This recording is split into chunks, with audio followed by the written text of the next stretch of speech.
Amanya Simbwa John eyali member wa parliament wa Makindye East ku kadi NRM era chairman wa NRM wa Makindye East constituency. Olwaliro nze wano ng'ekindeese kwe kujjayo empapula zengenda okuzaayo kakasa nti nesimbawo ku kifo ky'obwa national chairman obw'ekibiina kye NRM. Maze ebbanga ddene ng'ekibiina kino nkyegwanyiza era nwanye olutalo lunene okulaba nti basaawo enkola abantu basobole okujjayo empapula zaabwe nga tetumala galonda nga tubadde tulonda ebiseera ebiwedde. Nina essuubi nti abantu bamemba b'ekibiina kye NRM bajja kumpagira tusobole okwawula wakati wa national flag bearer wa NRM kuba president tumwawule n'obwa ssentebe bwe NRM. Kubanga omuntu eyesimbawo nga flag bearer tabeera na kiseera kimala okuddukanya emirimu gy'ekibiina. Kyekyo lwaki nvuddeyo okujja okupikinga forms ezo. Ekifo kino saaloose buloosi lwa leero okukyesimbako. Nawandika ebbaluwa mu 2019 nga ntegeeza ekibiina kyange ekye-NRM nti ngenda kuvuganya era ne mbabuulira biki bye tulina okukola okulaba ntutuukiriza ssemateeka waffe NRM kyayagala. Ndi musanyufu nti ebyo bye nabagamba babituukiriza, n'olwekyo siina kutya kwonna kwesimba ku President Museveni kubanga ssemateeka waffe bw'atyo bwakola ki bw'atulagira. Njagala olwaleero okujja wano okujjawo forms, njagala ekibiina kimpe regulations zetugenda okutambulirako okulonda ekifo ekyo, njagala ekibiina kimpe olukalala lw'abantu abagenda okwetaba mu kulonda. Ebintu ebyo mbyetaaga kinsobozese okukola campaign emala okulaba nti nfuna obuwagizi n'obuwanguzi ku kifo ekyo. Nze kuno nampapula eza okwesimbawo ku kifo kya ssentebe wa NRM wa Central Region. Kosa bamba kita kya Buganda naye Central Region kuba Kampala teriiko.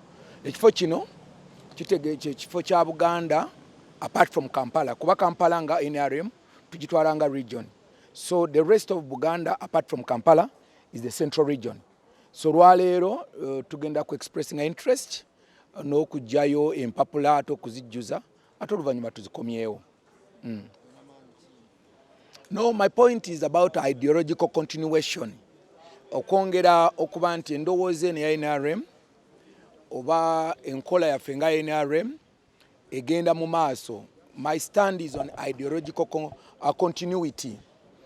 Nti mu kiseera kino bakadde baffe nga balina kye bakoze abatambuza NRM okutuuka weetuuse, kati kiseera kye kino okukwata akati ate ffe nga generation okubayambako omulimu gwe bakoze omunene nnyo okuva mu nsiko, omulimu gwe bakoze omunene nnyo okuva mu government. Of course abamu babadde cabinet ministers for some time, naye omulimu ogwo nagwe bakoze twagala bakwatirako. Ndola kuba nti bakujjayo naye ng'okulonda kukyabula.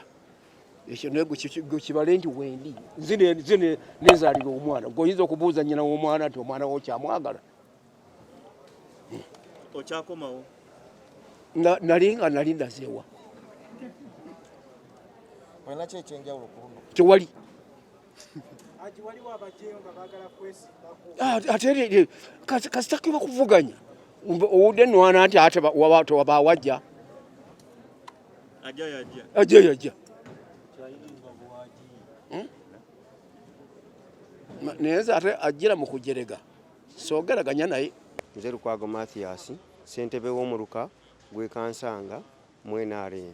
Siri muwagizi we NRM wabula ndi mukulembeze. Mbadde nze wano okupikingawo fomu eza vice chairperson Buganda Region. Ne bwe ntuuse wano ng'omuvubuka nga nsubira busente butinitini, sente zinnemesezza era ne fomu ziganye, sigenda kuzitwala kumala biseera, esente zinnemesezza nga basaba emiliyoni 5 okubeera vice chairperson wa Buganda Region. Emiliyoni 5 esente zinnemesezza ng'omuvubuka mbadde sikola, mbadde mu biseera bya COVID, sente ziganye nga kiri ekifo kya national chairman bo bakisaba miliyoni 10. Nembeegaya nembaga nti bannaayi naffe ng'abavubuka emiti gye gigumiza ekibira, ekitegeeza nti ebifo byabwe babitegekedde bantu ba minisita, babaka ba paramenti abadde mu buyinza era bo bagala kusigala mu bifo ebyo. Kati n'olw'ensonga eyo sente be zinnemesezza nsazeewo nkole ki, sigenda kujja bujja mpapula kumala biseera. Ekifo kiganye sikyalina kyakukola naye mbadde nsaba sente nze mbadde ndowooza nti sente zandibadde nga 20,000 ku 5 nga kwe kirowoozo kyange. naye toyinza kuddira mu mbeera ne baddewo nogamba muno nti obukadde bumeka 5 ku miliyoni 10 tikisoboka.